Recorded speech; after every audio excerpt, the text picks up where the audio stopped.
Capital One Solar Energy kukumpituhin ng 12 club team sa PBL. Coach Gurayev, head coach ng US team. At Jennifer gustong makuha ni Coach Gurayev.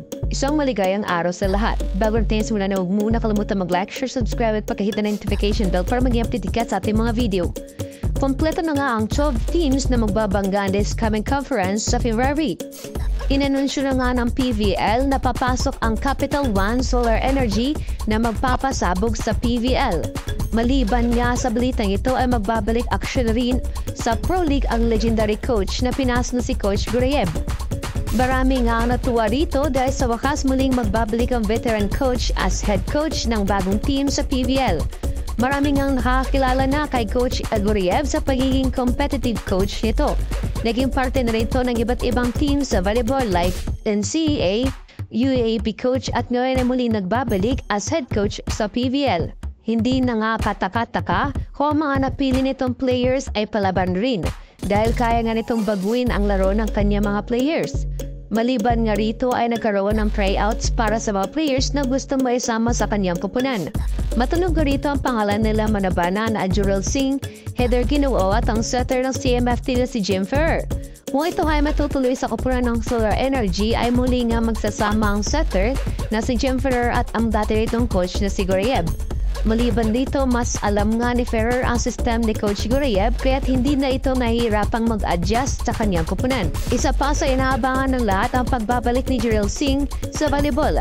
Matagal-tagal na rin kasi itong hindi nakikita sa laro sa PVL at huling kita nito ay nasa MPVA pa ito. Maliban dito ay kilala nga si Jurel Singh sa pagiging veteran nito noon sa NU Lady Bulldogs upang pamunahan ang kanyang kupunan. Maliban kay Jurel Singh, matagal ding inaantay ng mga fans ng FEU ang pagbabalik muli at magkakasama sa isang court si Heather Ginoo at si Jerily Madabanan. Silahang dalawa ang dating standout ng FEU Lady Tamaraws na bumuhat sa kanilang kupunan para makapasok sa podium finish. Dahil nga sa pagpapakawala sa kanila ng kanilang team at ngayon ay free agent na ito at pwede nga silang makuha ng Capital One Solar Energy na pinamumunuan ni Coach Gurayev. Hindi naman bago sa kanila si Coach Roger dahil dati na itong nahawakan nung dating PLDT coach pa si Coach Roger. Ngayon ay mukhang magkakaroon ulit ng reunion ng players at ng coaches.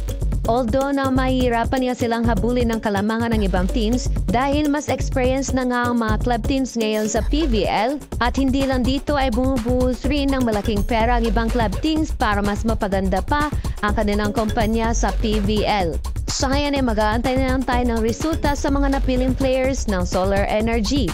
Sa tingin niyo ba kayang patayan ng bagong club teams ang mga dating club teams na sa PVL? Kaya ba nila maging Final Four contenders sa ngayon? Mas maging katakot-takot ba ngayon ang bagong club teams na sasabak sa PVL? Ano sa tingin niyo? I-comment mo na yan. Huwag mong kalimutan mag-like, share, subscribe at mag-leave ng comment, hit mo rin notification bell para maging updated ka sa ating mga video.